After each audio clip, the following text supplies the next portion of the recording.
Vamos ver aqui, chamar o nosso entrevistado enquanto o pessoal vai entrando. Deixa eu chamar ele aqui. Cadê?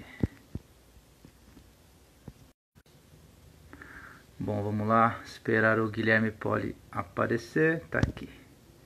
E chamá-lo para papo. Deixa eu ver se o pessoal vai entrando. O Guilherme foi chamado, vamos ver se funciona aqui. E se minha voz está saindo, porque eu estou sem fone de ouvido. Porque não estava gravando nada. Sicone, você está me ouvindo bem? Dá um ok aí para eu saber se está tudo certo com o som e com a imagem. Enquanto o Guilherme entra na live que eu já chamei.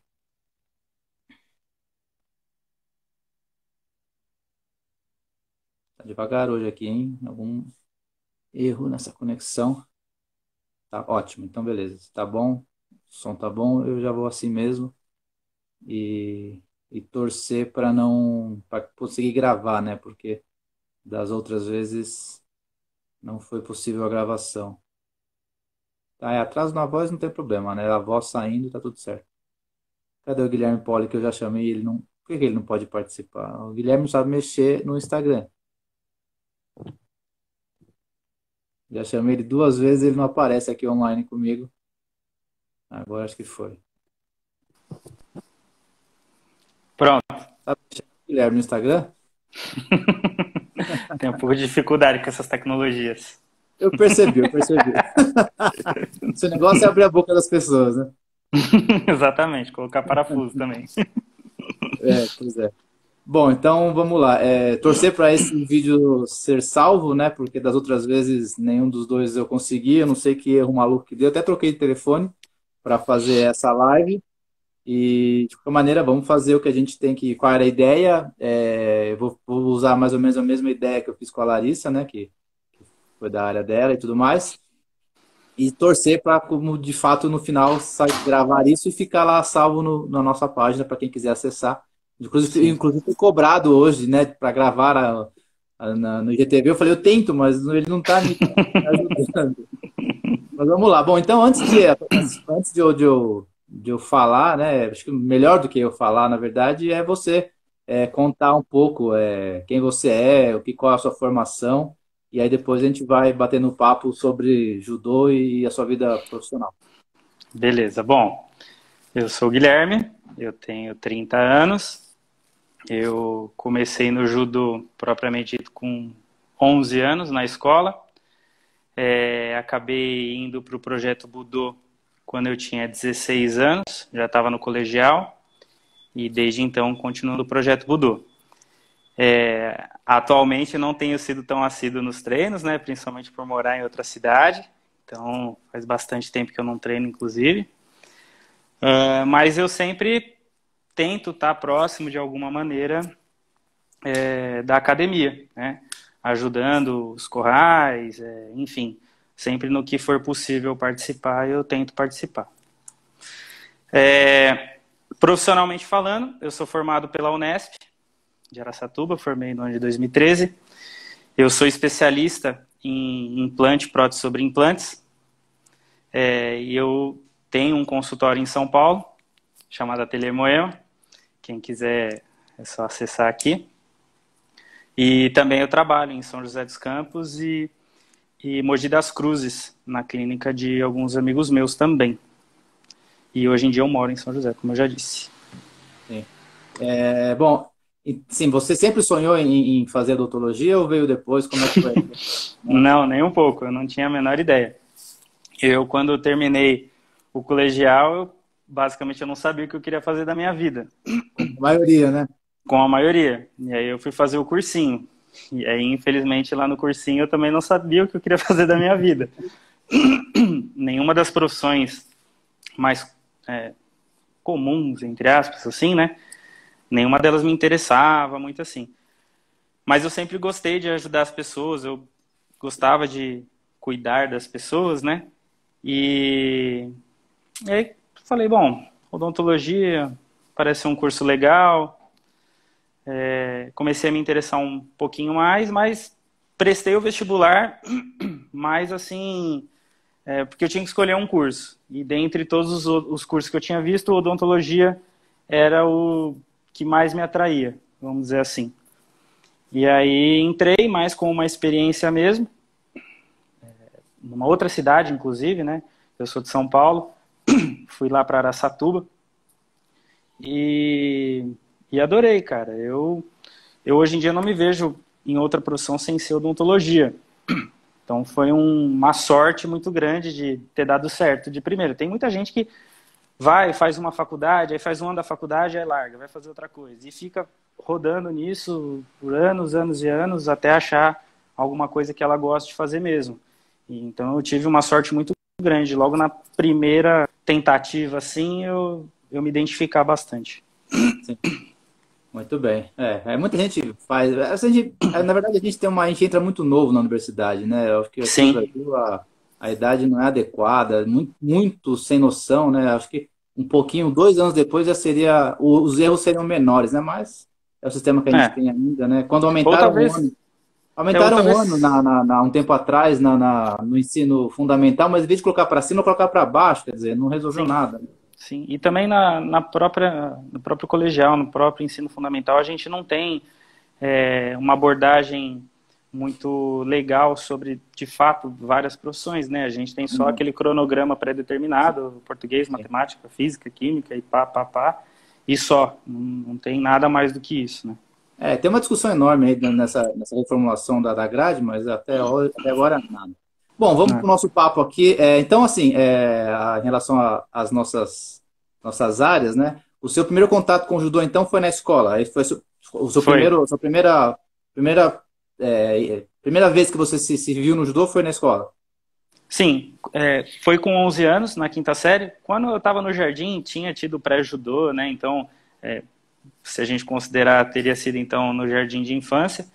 Mas era mais uma atividade recreativa, como a gente bem sabe, né? Judô mesmo, eu comecei a aprender quando eu tinha 11 anos, lá na quinta série, sexta série. E aí, que foi na escola, né? Como a Foi. maioria das pessoas começam, na verdade, a ter contato com o judô na escola. Isso é muito importante, por isso que tem que ser muito bem trabalhado na escola para a pessoa, de fato, progredir na modalidade, né? Uhum. Mas você iniciou por quê? Porque era obrigatório? Era um curso que teria que fazer na grade ou Não, foi conta a assim, verdade? eu sempre fui muito hiperativo, né? Sim. Até hoje eu sou extremamente ansioso e hiperativo. Então eu nunca conseguia parar quieto num lugar. Eu arranjava muita briga na escola também. Eu era aquele moleque encapetado, né? Eu não sossegava muito. E aí minha mãe com o saco cheio falou, não, você precisa fazer algum esporte para você gastar essa energia. E aí como eu tinha tido judô no jardim de infância, né?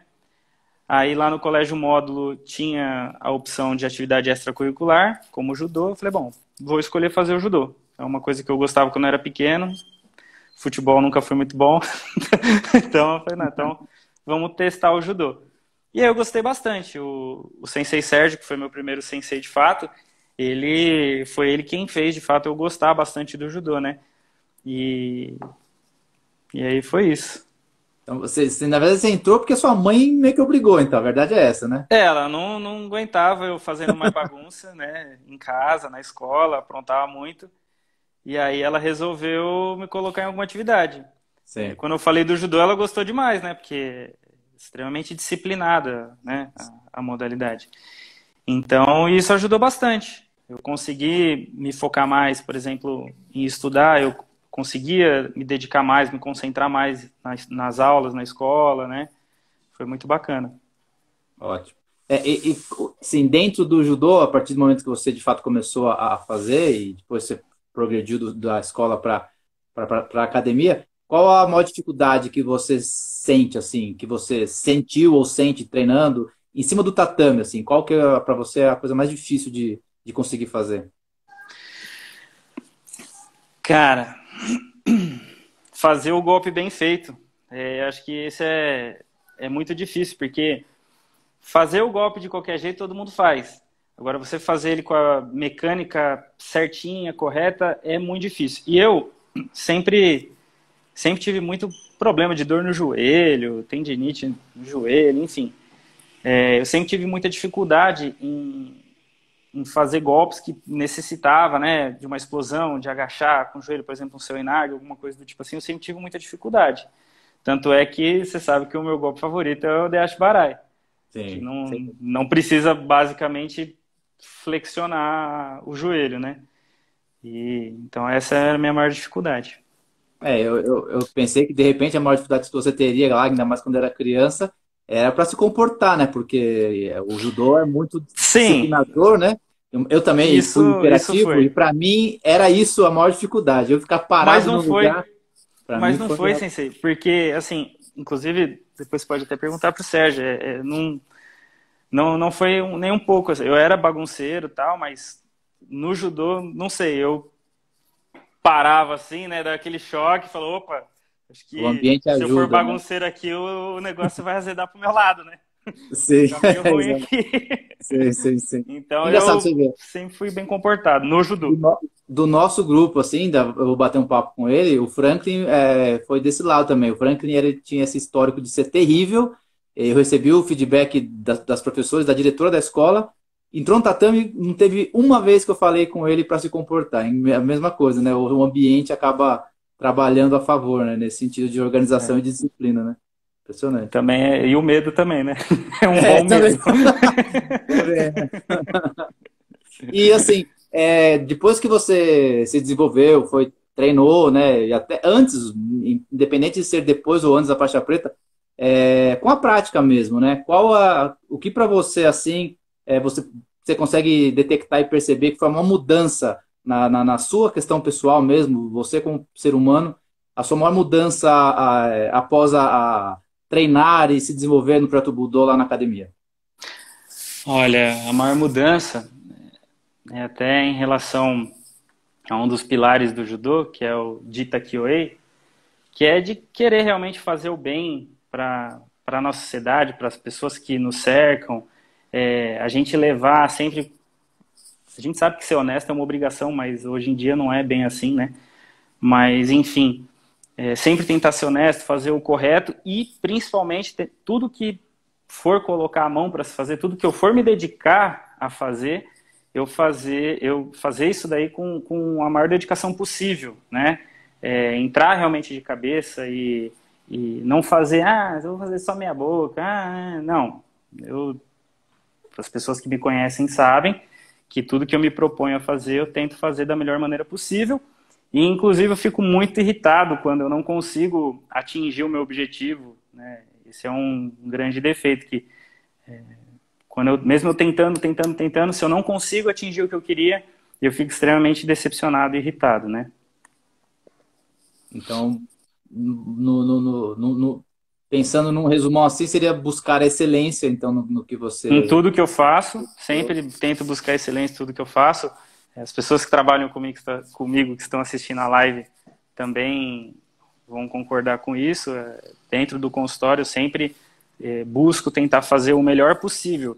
E eu sempre tento priorizar o lado do paciente, né? O lado financeiro ele é muito importante, é óbvio que ele é muito importante. Mas eu sempre tento priorizar a satisfação do paciente, a qualidade de vida do paciente. E isso é uma coisa que eu trouxe do judô, né? Realmente você querer o bem do próximo, né? Hum. Querer crescer com a pessoa. Por exemplo, em relação às pessoas que trabalham com você, né? Quem me conhece sabe que eu sou muito correto, tento ser o máximo correto com as pessoas que trabalham comigo. E isso é uma coisa que veio do judô. Eu não consigo sentir bem eu deitar no travesseiro sabendo que eu prejudiquei um colega de trabalho, alguma coisa do tipo, só porque eu queria crescer na carreira ou algo assim, entendeu? Uhum. Então eu não. Isso veio muito do judô, principalmente. Foi isso que Dá- me moldou. sim, isso é muito comum e é muito real, né, esse feedback, porque de fato isso a gente leva de fato, né, para a vida fora em qualquer profissão, em qualquer coisa que a gente vai fazer. Sim. Essa questão de disciplina e de honestidade, né, do judoca, né? A gente tem isso muito. Ainda somos eu não sei quanto tempo, tomara que dure para sempre, mas a gente tem aquela que a gente fala nas competições, né? Você deixa seu judogi na arquibancada e sai, e aí você volta a estar lá, quer dizer, isso aonde que a Sim. gente encontra, né? Então, é muito bacana essa questão. E assim, você já alcançou a faixa preta, né? Você já passou a primeira fase, né, da modalidade, né? Para quem não sabe, o judô começa na faixa preta, né? E independente disso, assim, qual é o seu maior objetivo no judô? Se é que você tem algum ainda, se você não tem, ou se era conquistar a faixa preta, você tem ainda um objetivo para alcançar dentro do judô? Olha, de evoluir dentro da faixa preta, definitivamente não seria o meu maior objetivo. O meu maior objetivo dentro do judô, sem dúvida nenhuma, seria de, num futuro próximo, eu espero, eu poder dar aula de judô, né? Se for aqui em São José dos Campos, se for em São Paulo, qualquer outro lugar, enfim, eu tenho isso como uma meta de vida dentro do judô, que eu gostaria de ser realmente um sensei, né? Um professor de judô, e poder passar um pouco do conhecimento que passaram para mim. Sim. Então, de alguma maneira, transmitir conhecimento, né? E formar Sim, gente boa, né? sim. Então, bacana. E virar de repente você vê, porque existe até uma discussão no meio, né, não, o judô não poderia ser tido como uma profissão, e sim como hobby. Romanticamente é muito fácil, né, de dizer isso. Agora, quem pode, eu acho muito interessante, né, essa ideia de você doar, né, o seu conhecimento, né, para outras pessoas, né, e fazer disso de fato um hobby, né, quando for possível, né, eu acho Sim. muito importante. Bom, então assim, no dia a dia, assim, por exemplo, no seu dia de trabalho, né? Como você acha que você consegue aplicar assim, ou dar um exemplo praticamente de uma aplicação de algum ensinamento Peraí de que tá judô? cortando, sensei. Tá cortando o seu vídeo. Meu vídeo? Para mim tá tão bom. Aqui ele do nada começou a ficar quadriculado aqui. Tá me O meu vendo? tá normal. Tô te vendo, mas eu tô te vendo embaçado. São seus olhos. Eu tô te vendo bem. Agora você que ficou pausado para mim aqui. Peraí, alguma instabilidade. Melhorou? Melhor. Aparentemente, não. Não melhorou muito. Não tá me ouvindo? Mas fala alguma coisa. Tô te ouvindo. Agora eu tô te ouvindo. Não Eu tô consigo te ver vendo. direito essa imagem, mas eu tô te ouvindo. Bom, melhor, você não assusta, né? Eu tô te vendo bem, te ouvindo bem. Bom, eu vou falar de novo, então, a pergunta que eu fiz. Assim, se você consegue identificar uma coisa prática, assim, de uma ação prática, de repente, algum ensinamento, alguma coisa de dentro do tatame, que você faz diretamente no seu dia a dia, no seu trabalho. Bom, é... Bom, eu acho que eu cheguei a comentar aqui, né, de Takioei. Uhum. Vou usar um exemplo bem prático. Tem algumas pessoas que trabalham comigo e eu cobro o tempo inteiro delas, não só resultado, né, dentro da clínica, mas eu cobro que elas evoluam, né? Os meninos da prótese que estão assistindo a live aí, eles podem falar isso também. Eu fico falando na orelha deles, maneiras em relação financeira, de tentar economizar e tudo mais, de crescer, enfim, para eles, para outras pessoas. Então eu sempre tento buscar que as pessoas que me cercam, as pessoas que estão ao meu redor, elas cresçam e evoluam também, seja dentro da profissão, seja financeiramente falando, pessoalmente falando, eu sempre busco tentar orientar e insistir para que eles cresçam, né? Então, eu acho que isso é uma coisa muito importante. Outra coisa, também se tratando do Serioku Zenyo, né? Eu sempre tento ser muito objetivo no meu trabalho. Quando eu vou fazer uma cirurgia, eu tenho sempre o jeito certo que eu gosto de fazer, e isso otimiza muito o meu tempo de cirurgia, para eu já poder atender um outro paciente, assim por diante. Você criou um kata, por Então, exemplo, no seu hábito? como se fosse um kata, exatamente. Explica aí que para quem não é do judô, o que que é um kata. Bom, o kata são formas, né, demonstração de formas. Existem vários tipos de kata. Tem demonstrações de formas de projeção, de golpes no solo, de alongamento, enfim, defesa pessoal. São formas pré-determinadas, né? Que teoricamente aquelas formas são o exemplo da técnica a ser executada, né? E tudo mais.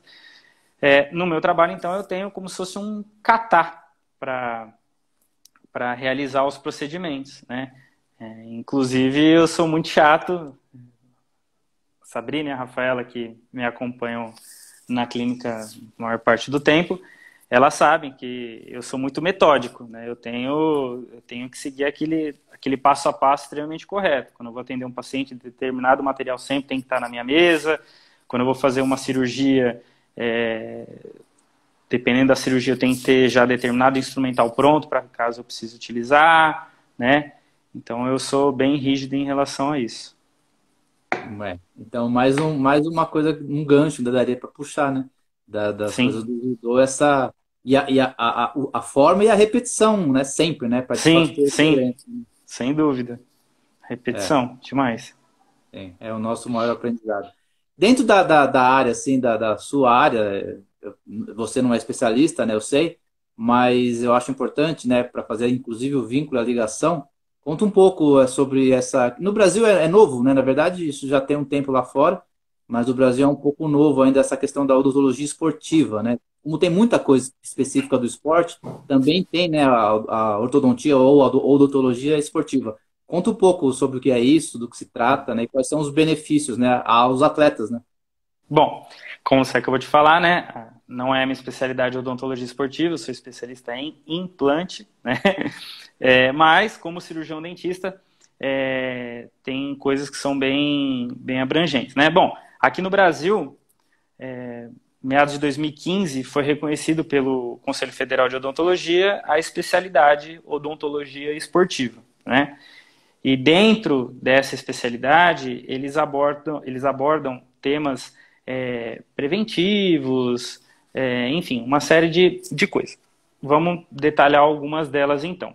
A mais básica delas, que isso todo mundo talvez se identifique, é em relação ao protetor bucal, né? Todo mundo que pratica um esporte de contato, judô, futebol, basquete, vôlei, enfim, costuma tem, né, começado a utilizar um protetor bucal.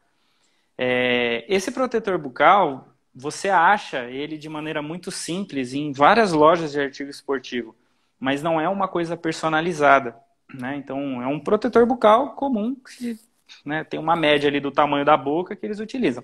Só que Uhum. por não ser um protetor bucal personalizado, ele não é tão eficiente, né? Ele é meia boca, por assim dizer. Então, um protetor bucal específico, ele vai proporcionar ao atleta uma respiração muito mais fácil, vai ser extremamente mais confortável, o tamanho vai ser menor, ele vai com certeza proteger de um possível trauma muito mais do que esse outro protetor. Dificilmente ele vai ficar escorregando a boca. Eu tenho certeza que quem já utilizou esses protetores bucais mais, mais Padrão, né? generalizados, assim, né, padrão, por assim dizer, a pessoa reclama, que ele cai, ele é muito grandão, ele me incomoda. Então esse tipo de protetor bucal mais específico é o correto, né? Do ponto de vista da prevenção, você já parou para imaginar se numa Copa do Mundo o Neymar tiver uma dor de dente? Você já parou para A pensar, por vida, exemplo, sim. ou por exemplo um atleta olímpico de judô que do nada assim no dia da competição o cara simplesmente tem uma dor de dente absurda que vai com certeza cortar ele do evento, né? Do judô, do futebol, enfim.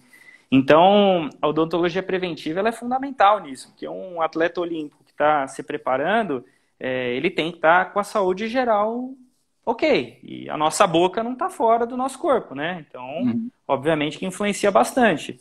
A gente tem que estar em plenas condições, né?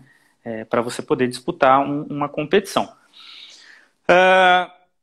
Do ponto de vista curativo, né? Curativo, quando a gente tem um problema,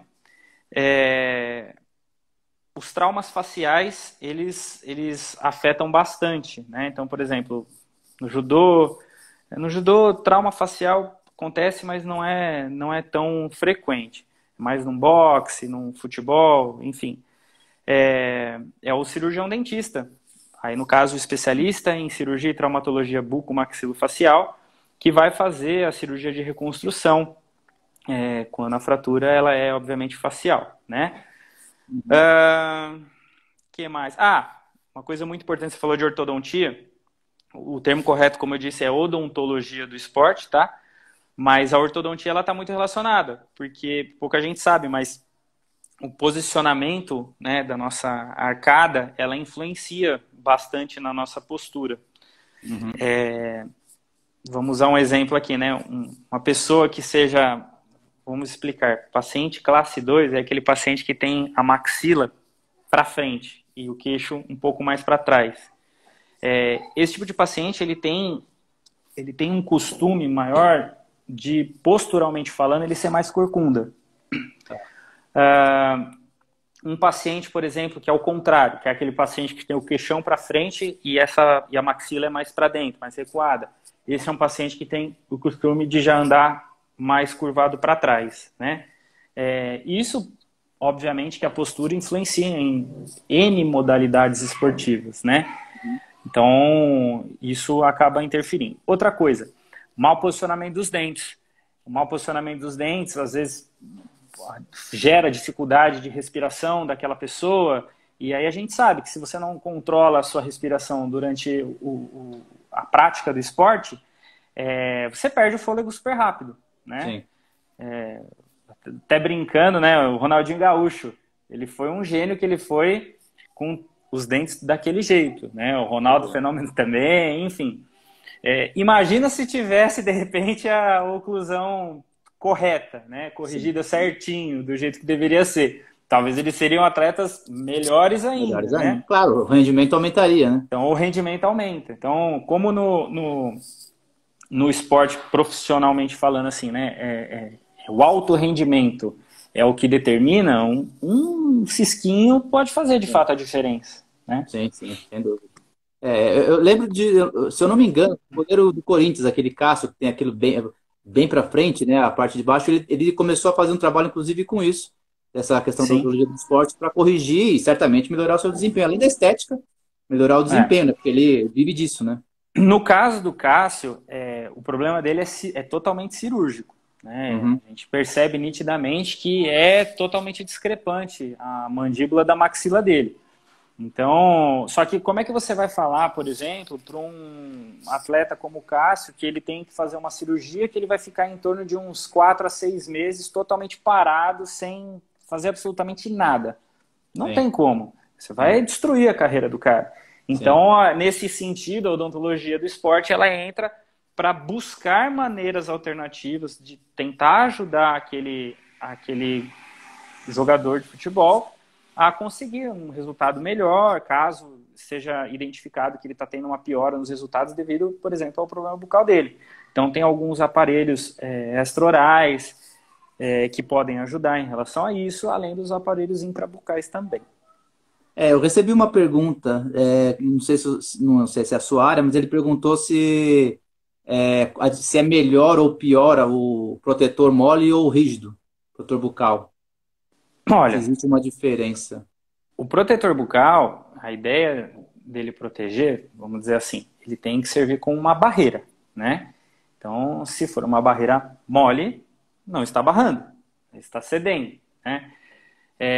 No caso do protetor bucal, especificamente, o lado de fora dele, vamos dizer assim, ele é rígido. Mas o lado interno dele, ele pode ser rígido ou ele pode ser também mole, como se fosse um EVA revestindo Uhum. aquela região. Então, vai servir de amortecimento, né, para não bater diretamente, mas tem também o revestimento rígido por fora. Então, é Sim. uma mescla dos dois. Agora, totalmente mole, não dá, Não não adianta funciona. nada. Não adianta E nada. É ele, como se fosse uma placa de clareamento caseiro, daquela de silicone molinha. sim, não resolve nada. Eu já usei, inclusive. Ele perguntou para você explicar com gestos o que que é uma classe 2. Bom, classe 2, como eu expliquei, é um paciente que ele tem esse osso aqui, chamado maxila, mais avantajado, e ou a mandíbula retraída, né? Por exemplo, a mandíbula pode estar no lugar, mas se esse osso for mais avantajado, ele já vai ser um paciente que tem aquele bicão aqui em cima, né? Ele é chamado de classe 2. Enfim, isso seria, de maneira geral, um paciente classe 2, para os leigos entenderem um pouco. Existe alguma pesquisa, sei lá, algum estudo do que a gente normalmente tem mais, se é para frente protuberado ou para trás? Existe isso? Totalmente... Com certeza, Sensei. Eu, obviamente, não vou ter aqui uma lista de artigos científicos para poder te mostrar isso. Mas até pela sua experiência, né? Mas tem, sem dúvida nenhuma. Uma coisa que a gente pode notar tem muita relação com hereditariedade. Então, você pode reparar, geral, não que sempre, mas muitas vezes, você vai ver que um pai que tem, por exemplo, problema classe 3 ou classe 2, que é assim, né? Ele provavelmente o filho dele, a filha dele, enfim, pode ter um problema do tipo, entendeu? Então tem sim um fator genético envolvido nisso. Agora a incidência, se é mais classe 2, mais classe 3 ou classe 1, vamos dizer que seria o normal, por assim dizer, tá? O classe 1 é o mais comum, que é o normal, posicionamento normal, tá? Esse sempre vai ser o mais comum. Sim. Agora, o classe 2 e o classe 3, que é a mandíbula para frente ou a parte de cima para frente, aí eles já vão ser, acredito que mais equivalentes, mas teria que realmente analisar uma série de artigos científicos. Talvez também o lugar influencie, não que o lugar especificamente influencie, mas as pessoas que moram naquele lugar são pessoas, por exemplo, de uma estatura mais alta, outras são de uma estatura mais baixa, né? Isso influencia. Por exemplo, se você tiver a relação, uma pessoa alta, bem grandona, se relacionando com uma bem pequena, você vai mesclar os dois genes, entendeu? Então, possivelmente você pode ter uma discrepância, não só em relação a maxila e mandíbula, mas em outros ossos do corpo também pode influenciar. Sim. E assim, pensando no geral, no seu dia a dia, né, na sua experiência, o que você acha que seria mais importante, de repente, um recado, uma informação para o público, no geral, né, durante o tempo todo que você trabalha com isso, né, sei lá, as dúvidas mais comuns, que às vezes com uma informação mais clara já ajuda muito, né, a população no geral. Sensei, eu acho que assim, o que falta de fato é acesso à informação. Ou então, quando tem acesso a pessoas realmente ser interessada em relação a isso. Eu vou te dizer que 70% dos problemas que os pacientes nos procuram, 70% deles, 80% às vezes, é geralmente por descuido do paciente. Né? Com exceções de casos, por exemplo, como esse, que é discrepância óssea, né? Claro. Já envolve mais genética, alguma coisa do tipo assim, às vezes alguma outra doença que a pessoa possa ter, enfim. Com exceção disso, basicamente é um descuido do paciente. Seja esse descuido por realmente relaxo ou por simplesmente uma ignorância, por assim dizer, né? Uma falta de informação, né? Por exemplo, uma cárie, a bactéria da cárie, né, ela se chama Streptococcus mutans, tá? Basicamente, ela está presente na boca de todo mundo, só que ela é uma bactéria oportunista. Então, quando que ela vai fazer mal para você? Quando o ambiente, no caso a boca, ficou propício para que isso ocorra. E quando que fica propício? Quando você come qualquer coisa, principalmente carboidrato. Tudo que você come acaba virando ácido na sua boca. E a acidez da boca, ela acaba desmineralizando o dente. O dente, ele é feito, basicamente a superfície dele é feito por mais ou menos 98, 99% de mineral. E é essa superfície que de fato protege o dente. Quando você tem a acidez da boca ocorrendo, ela vai promover a desmineralização. E aí o que acontece? Com o dente desmineralizado, ele fica mais poroso, e aquela bactéria que estava na sua boca ali quietinha, ela de fato, aí nesse momento, ela consegue te fazer mal. Só que, como tudo no nosso corpo, ele tenta se defender das agressões. Sim. E na boca não é diferente. Então, é produzida saliva. A nossa saliva, ela tem pH básico ou neutro. E ela serve para estabilizar, de fato, essa acidez da boca. O que acontece? Tem algumas pessoas que demoram mais para ocorrer vamos chamar isso de solução tampão, tá? Que é você estabilizar o pH. Tem algumas pessoas que demoram mais para ocorrer isso e pessoas que são mais rápidas. A gente costuma falar que é a pessoa que é mais azarada ou mais sortuda. Então, por exemplo, aquela pessoa que tem, por exemplo, uma saliva extremamente eficiente, que estabiliza o pH, é aquela pessoa que, né, você brinca assim e fala, porra, mas o cara não escova o dente, o cara não cuida, só come doce, não faz nada do que tem que ser feito certo, e o cara não tem uma única cárie sequer. Tipo, por que que esse cara não tem nada? E aquele outro ali que o cara escova, tá sempre indo no dentista, tá sempre cuidando, fazendo de tudo, e o cara sempre tem alguma coisa para ser feita, né? Então, a saliva, ela acaba influenciando. Então, tem uma média aí, vamos colocar uma média de uns 40 minutinhos para ter essa estabilização, e tem pessoas que são mais rápidas e mais lentas. E aí, o que acontece? Se a pessoa, ela de fato, ela é desleixada, ela vai ter um aparecimento mais frequente de cárie. E a cárie, ela começa pequenininha, ela vai crescendo, crescendo, crescendo, até que ela atinge a maior parte do dente, principalmente a polpa do dente, né? A cárie, ela é uma bactéria que ela só quer comer matéria orgânica. Então, quando o dente ficou poroso, ela vai conseguir penetrar no dente e ela vai chegar até o centro, vamos imaginar que é o centro do dente, tá? Que é basicamente só matéria orgânica. Então ela chegou ali, ela está no playground. E a partir do momento que ela atingir a polpa, ou ela for capaz de lesionar a polpa, é aí que a pessoa vai ter a dor de dente. E aí que ela vai precisar fazer um tratamento de canal, em alguns casos mais agressivos até perder o dente, né? Mas você entende que é um problema que ele começou extremamente pequeno, e que poderia, se tivesse tido um acompanhamento correto desde o começo, já ter sido resolvido com uma simples restauração, por exemplo, e aí às vezes a pessoa não cuida, não vai atrás, e aquilo vai crescendo, crescendo, crescendo, até que, obviamente, o problema se torna muito mais complexo, muito mais difícil e também muito mais caro de resolver. Claro, né? claro. Então, a prevenção, sem dúvida nenhuma, é o fundamental. Né? Se a pessoa não quer ter problema de saúde bucal, ela tem que se cuidar. E a pessoa fala, eu morro de medo de dentista. Se você tem medo de dentista, cara, você é a pessoa que mais tem que ir no dentista. Sim. De 6 em 6 meses, vai fazer um check-up, vai fazer uma limpeza, uma aplicação de flúor, enfim, vai ter um cuidado. Esse número é importante, né, para quem está vendo. Então, assim, um número ideal é de a cada 6 meses fazer um check-up no dentista, como a gente faz um exame, por exemplo. Sim. De 6 em 6 meses é fundamental que a pessoa faça um check-up para ver se está tudo bem. Porque... Independente de cuidar bem ou não, né? Independente. No caso, por exemplo, aquela pessoa que cuida mal, talvez 6 meses seja um tempo demais. Seja muito. Talvez a pessoa tenha que ir de 4 em 4 meses, né? Sim. Então, vamos colocar uma média aí que o ideal é que a pessoa vá 1, 2 vezes no ano para fazer sempre uma revisão, um check-up. Porque aí, caso ela tenha, de fato, algum problema ocorrendo, muito provavelmente esse problema vai estar no estágio muito inicial, então vai ser extremamente mais rápido, mais fácil, mais barato, possivelmente bem menos doloroso também de você conseguir resolver, né? E cárie é a maior incidência de que você tem de procura em dentista, é cárie? Sim, cárie é o principal, seguido de gengivite, né? Que as pessoas acham que o único problema que acaba afetando a saúde bucal basicamente é a cárie.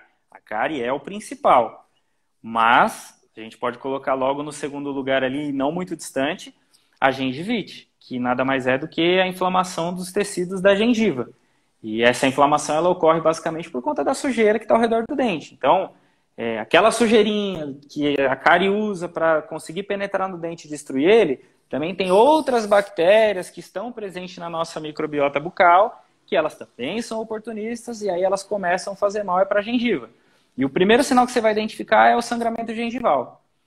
Aquela pessoa fala assim, quando eu vou passar o fio dental eu me machuco e acaba sangrando. Não, ela não se machucou. Sangrou porque estava inflamado. Estava inflamado porque estava sujo. Entendeu? Estava sujo porque não foi feita a limpeza correta. Seja essa limpeza, aquela limpeza caseira, que você tem que fazer com a escovação, o fio dental e tudo mais, ou seja a falta da limpeza profissional mesmo. Por isso que você vai de 6 em 6 meses. Quando você vai de 6 em 6 meses, você não só identifica problemas de cárie no início, mas você também mantém o controle do tártaro, vamos dizer assim, né? Do tártaro bucal. Você sempre mantém ele num nível baixo. Se você deixa ele crescer demais, essa gengivite ela é muito frequente, Ou você vai no dentista, faz a limpeza, melhora. Aí passa um mês, a pessoa deixou tudo sujo, inflama tudo de novo. Se você deixa isso ser muito recorrente, uma hora a gengiva não vai aguentar mais. E aí essa inflamação ela vai conseguir passar da gengiva e vai atingir o osso. O que segura o dente na sua boca é o osso. Se essa inflamação ela atinge o osso, qual que é a resposta? Né? Enquanto a resposta da gengiva, basicamente, é ficar inchada e sangrar, a resposta do osso, basicamente, é retrair. Então ele vai meio que fugir da onde tem a inflamação. Vamos usar uma analogia. Eu gosto muito de usar analogia quando eu estou falando com meus pacientes. Se você tem um poste na rua, se você começar a cavar ao redor do poste, ele vai perder a sustentação, ele vai ficar mole e vai cair. Então, quando você vê uma pessoa, geralmente, de muita idade, né? Idade bem mais avançada, fala, o meu dente está ficando mole, o dente do meu avô está ficando mole, do meu pai, da minha mãe, enfim. Isso tudo é a evolução da gengivite, que ela virou uma doença periodontal, e aí ela está fazendo, de fato, perder o tecido de sustentação do dente. É por isso que ele vai ficar mole e vai acabar caindo. Sim. É muito comum, Entendeu? né? Idoso é muito comum, né? Vão perdendo os dentes um atrás do outro, né? E o que é engraçado, as pessoas acham, por exemplo, eu como implantodontista, eu basicamente atendo idosos, né? E é muito engraçado, porque boa parte dos idosos que eu atendo e tudo mais, eles falam, meus dentes estão ficando velhos mesmo, eu estou ficando velho, meus dentes também estão ficando velhos, por isso que eu estou perdendo. Não é bem assim. Pois é. E outros também já falam, porque no meu tempo, eu morava na roça, eu não tinha o cuidado, meu pai e minha mãe compravam uma escova para usar em 10 irmãos e tudo mais. Então, assim, tem também a realidade do lugar, né? Então, por isso que eu falei no começo, que é o descuido do paciente, mas não quer dizer que esse descuido seja, de maneira nenhuma, pelo amor de Deus, não quer dizer que seja um descuido proposital, às vezes, ou porque a pessoa, ela é relaxada. Não. Às vezes a cultura do lugar é muito difícil da gente conseguir especificar, mas é, de fato, a falta do cuidado frequente que gera maior incidência de problemas. E assim, é impressão. Então, assim, mas antes de ir para essa pergunta, então, por exemplo, você disse do carboidrato, né, que é o mais agressivo. Então, o ideal seria o quê? Comer o carboidrato, já escova os dentes e faz fio dental logo em seguida. É que assim, o carboidrato, ele vai acabar virando açúcar, certo? Sim. Já é provado cientificamente que basicamente o principal substrato que gera esse tipo de problema e tudo mais é o açúcar, seja a sacarose, né? Frutose menos, mas principalmente a sacarose. E o carboidrato gera isso demais. Então, a gente fala que o carboidrato é o grande vilão, né? Não é só ele, são todos, claro. Mas no caso ele tem uma incidência um pouco maior, o açúcar tem uma incidência um pouco maior. Quando você se alimenta, a sua boca vai acabar ficando ácida, ok, beleza. Você até pode escovar o dente logo na sequência, ok, até deve, só que você tem que tomar cuidado com a força da sua escovação, né? Quando o seu dente está desmineralizado, se ele está um dente mais poroso, um dente relativamente um pouquinho mais frágil, se você tem uma escovação mais traumática, e aí 90% das pessoas têm uma escovação mais traumática, ela não só vai acabar limpando, mas ela pode acabar de fato desgastando a superfície do dente, que por estar mais porosa vai acabar saindo com mais facilidade. Então, tem alguns estudos que mostram que o ideal seria a pessoa esperar em torno mais ou menos de uns 15 a 20 minutos para que ela possa fazer a higienização propriamente dita, porque dessa maneira a saliva já vai estar atuando na solução tampão, então a remineralização do dente já vai estar ocorrendo e você vai estar, de fato, removendo apenas a sujeira que é o agente agressor. Mas, novamente, a realidade de cada pessoa é uma. Então, às vezes a pessoa não tem lá 1 hora de almoço, 1 hora e meia de almoço para fazer tudo isso.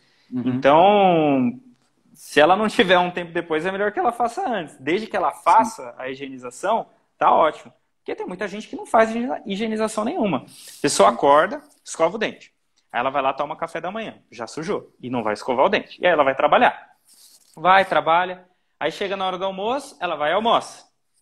E aí, como ela está muito corrida, ela também não escova o dente. E aí ela fica sem escovar o dente até de noite. Quer dizer, ela escovou o dente de maneira eficiente 1 ou 2 vezes.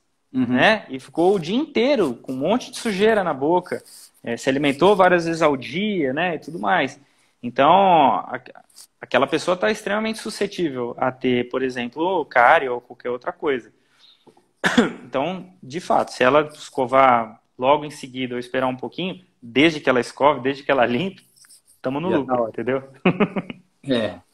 E é impressão minha ou a sua área ela é muito, e que bom que é, né? Valorizada mais aqui no Brasil, nos Estados Unidos, do que, por exemplo, na Ásia. Eu vejo muito por cuidado, né, no Oriente, comparativamente com o que a gente tem aqui. Olha, Sensei, o Brasil, ele é tido como uma das melhores odontologias do mundo. Inclusive, puxando a sardinha para onde eu formei, a Unesp está no curso de odontologia especificamente, ela está entre as melhores universidades do mundo da odontologia. O Brasil, de modo geral, ele é muito dedicado a essa área. As pesquisas científicas, ainda mais nessa época que nós estamos falando que pesquisas científicas são extremamente importantes, né? É.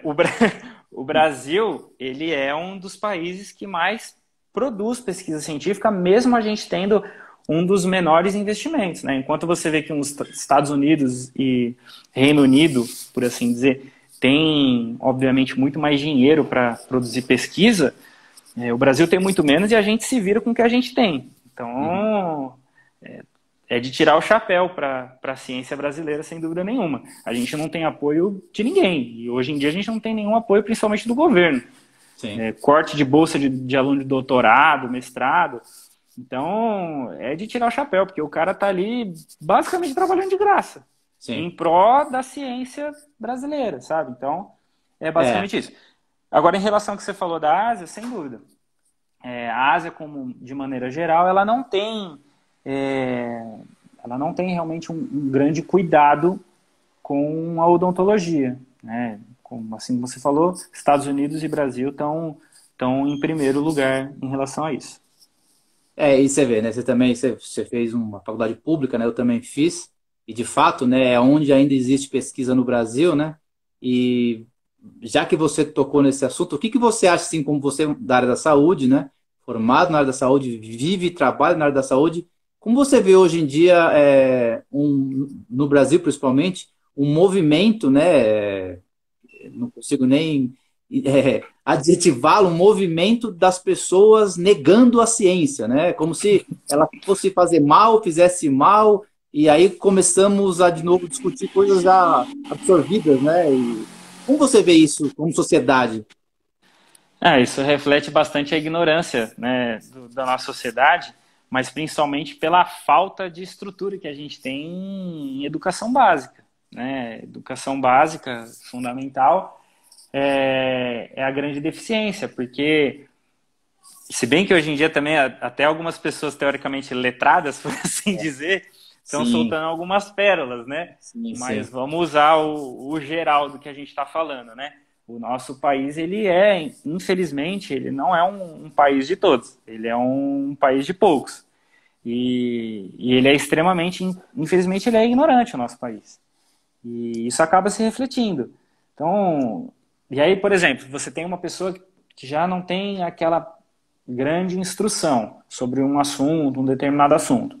E aí você vê a pessoa que ela idolatra, no caso, enfim, falando algo que é contra a ciência. Em quem que ela vai acreditar? No ídolo dela ou na ciência que ela nunca teve acesso na vida dela? Entendeu? Pois é, Então eu é comentei isso. complicado. Eu comentei isso com a Larissa, né, que é nossa doutora médica ginecologista, porque na área da saúde eu acho que é mais chocante ainda, né? Se já é espantoso em qualquer outra área, na área da saúde é pior, né? Porque as pessoas defendem para não tomar vacina, quer dizer, é um Não, movimento. Na Idade Média já estavam mais avançados, parece, né? Então eu fico basicamente você dá pensando. um tapa na cara de todos os cientistas do Brasil. O cara que eu- fica ali 24 horas trabalhando de graça para a população para desenvolver uma técnica, um remédio, alguma coisa do tipo que vai de fato ajudar, é como se der um tapa na cara dessa pessoa. Fala, ó, tudo que você está trabalhando é inútil, não adianta de nada, tá? eu juro que sempre que eu vejo essas opiniões, eu lembro eu fico pensando na área da saúde. Quem trabalha com saúde ver declarações assim, negando a ciência em pleno século XXI. Sim. E tem bastante, tem bastante. Sim. É muito comum, infelizmente. Bom, a gente já está chegando no nosso final. Eu vou tentar, juro que eu vou de novo encerrar antes de 1 hora e tentar salvar, porque não, Foi não até que rápido. conseguimos ainda. Eu queria que você desse um recado final, sei lá, para o pessoal do Projeto Budô, para o pessoal que está assistindo no geral e que vai assistir ainda, caso fique gravado, um recado, né, seu, da sua área, da ligação com o judô e com o grupo que você pertence. Olha, o meu recado é para quem tiver filhos, coloquem seus filhos no judô. É extremamente importante. Eu acho que o judô ele devia ser uma matéria obrigatória em todas as escolas, para formação de caráter, sem dúvida nenhuma, ajuda demais. Mais especificamente em relação ao Projeto Budô, é uma das poucas academias que eu conheço assim que se dedica tanto a um judô mais tradicional e não só um judô marqueteiro ou um judô exclusivamente de competição, né? O Projeto Budô é de fato uma academia que ela ajuda a formar o caráter das pessoas. Então, basicamente o meu recado é esse: façam judô, façam judô, coloquem seus filhos no judô e mais especificamente, se puder, no Projeto Budô. E vão ao dentista a cada 5 meses, vai. Aliás, Sensei, que sorriso bonito o seu, né, cara? É culpa sua, né? Culpa sua, né? Isso é uma prova clara de como funciona bem, né? Exatamente. O Guilherme Esquerdo pediu um negócio aqui, se ele tiver aqui ainda, eu não entendi. Para fazer o download antes de salvar. Como é que é isso, Guilherme? Eu não sei, não tem essa opção aqui. Explica, escreve rápido aí, porque nós temos aqui, ó, na minha contagem, mais 7 minutos. Então, Esquerdo, por favor, descreva o que é fazer download antes de salvar a live ou encerrar. Vamos ver se ele responde. Eu não vejo essa opção aqui. E olha que eu mexi bastante já, ó. Deixa eu ver. Carinhas aqui. Aqui eu posso enviar. Eu não tenho essa opção de fazer download. Explica logo, Esquerdo. Em cima fica um sinal de seta. Clica nele. Tá, cliquei. Isso é para enviar para alguém, Gui, é isso? Eu consigo enviar para alguém. É isso mesmo, seu Guilherme Esquerdo? Se eu mandar para alguém, é um download? Vou mandar para você, então. Peraí. Cadê? Cadê ele? Putz, tem tanta gente aqui. Eu não tô achando o Esquerdo. Vou mandar para quem? Para mim. Mandei para mim. Está ao vivo agora. Deixa eu ver se eu consigo acessar o meu Instagram agora. Que loucura é isso. Deixa eu ver se vem. Bom, de qualquer maneira, Guilherme Poli, doutor Guilherme Poli, que eu preciso me acostumar a falar certo, né? Vocês têm essa... doutor é quem tem doutorado, Sensei. Não, eu sei. Eu sempre defendi isso, né? Eu sempre defendi isso. Mas uma vez o César, né, nosso advogado, inclusive, disse que eles têm uma coisa no direito lá, eu não sei como é que é, como é que algum tipo um mito, sei lá o que que é, que eles são eles não, é legal, que eles podem ser chamados de doutores. Então, para você ver, eu né? vi alguma coisa do tipo, mas isso é mais antigo que o Mundial do Palmeiras, então nem conta assim. Exatamente, mas existe, é que interessa. Bom, Gui, eu vou encerrar aqui antes de terminar. Eu mandei para mim, vou ver se vai funcionar. Vou tentar salvar e jogar lá no Instagram. Obrigado pela participação. Parabéns pelas explicações. O pessoal gostou muito. Obrigado, Sensei. E apareça logo assim que a gente voltar às atividades. Opa, vamos sim. Abraço, Gui. Falou, Sensei. Brigadão. Tchau, Obrigado. tchau. Tchau.